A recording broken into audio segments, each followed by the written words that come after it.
Once a person that was interviewing me asked me about what is my daily routine and diet and work schedule. How does my day look like, essentially speaking?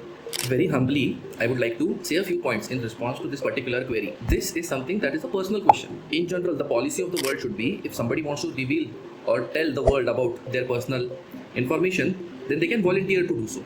However, this question was meant in admiration rather than anything else. And according to me, there is no reason to admire me. Very humbly speaking, there is no reason to admire any other human being as well. Because all of us human beings have similar potentials and similar possibilities as we go into the future in space-time. So any able-bodied human being can achieve whatever any other able-bodied human being has achieved if they put their minds and hearts and work really, really hard towards their goals. So putting anybody on a pedestal, including myself or anybody, is very, very naive and childish and immature, I would say. Human beings tend towards gossip mongering and gossiping about the personal lives of people. Kardarshans are one such example, wherein which people watch Kardarshans for the sake of gossiping about or understanding what's happening in their lives. How is it relevant to our lives and how is it relevant to us as humanity, the human species that is going to propagate itself in the future? There are many global problems that are yet unsolved, and we need the human capital and the social capital that humanity can muster and foster and nurture and make flourish into a positive and prosperous future.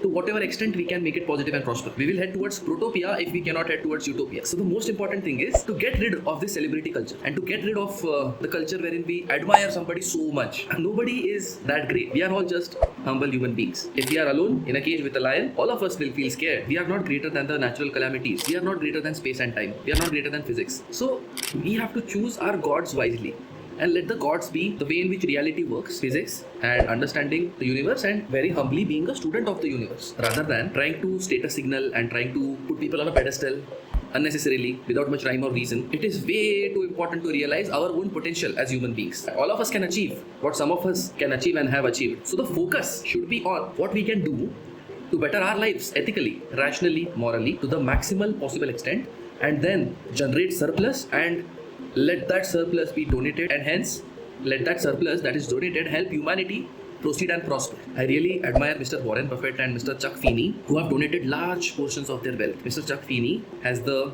Giving While Living pledge, and I really admire their efforts and contributions to humanity. These are the people whom also we should not pedestalize, but we should pedestalize the philosophy that they deployed and their actions. So I am championing ideas and philosophy over here rather than the right philosophy, rather than championing people. People are fickle. One day we are alive, we are going to die after some days. People are very fickle and very short-lived. They always reach their peaks and primes, and then later they decline and die, essentially. All of us are going to die one day, including me, including everybody. So why give so much importance to our lives and our personal lives? Let us all just take a chill pill, just take it lightly and focus upon work rather than focusing so much upon dopaminism and dopaminergic activities and status signaling and virtue signaling. Let's ignore and forget all of these things and let us just focus upon striving for excellence. Let us just focus upon goal orientedness. Let us just focus upon generating surplus in our own lives and helping the lives of others around us. Believe me, that is the highest true calling of a human being. The human being feels maximum amount of peace, joy and contentment only and only when firstly they have surplus compared to whatever their lifestyle and wants and needs are, and after they have generated surplus, when they help the community, that is the true feeling of soul fulfillment. That is what we should yearn for always. That is what we should champion. And again, there will be many people who will virtue signal in the direction of charity and philanthropy. We should forget about who has done the charity. We should try to do maximum of our charity in private, not in public. Like for example, in India, Zomato delivery guys in rains, in turbulence, in heavy traffic conditions, they are delivering food to people and satiating the hungry. People who are working in IT companies and all kinds of companies and jobs, they might not get time to cook food, but they have the surplus amount of money to just purchase food from a restaurant. And these guys are toiling hard for very less amount of money because this is relatively easily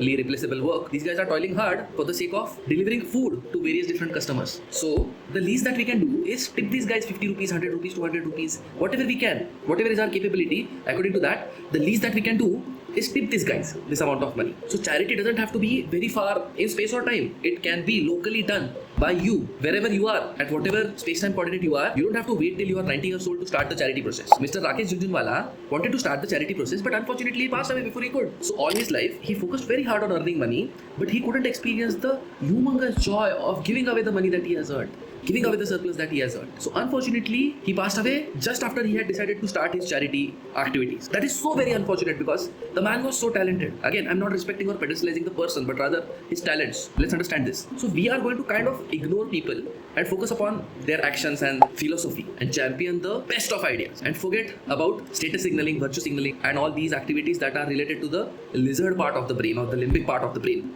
We're going to ignore these activities and focus upon our drive for performance and excellence. And when we have excess surplus, we're going to focus upon donating that in real time, not waiting for our old age to donate. So this is how we create and fortify a better future for humanity. If you resonate and rhyme with this message, then kindly do connect with us and let us together figure out what we can do for the betterment of humanity in terms of chasing excellence to generate surplus for ourselves and then donating that surplus to an appropriate cause of one's choosing, wherein which we can create a real difference and feel proud of being a human being and having lived as a worthy human with purpose and a worthy mission for the entire life. I am Zenith and you are watching Wintrepreneurship Media. For more such content, stay connected with us by subscribing, liking and sharing this video.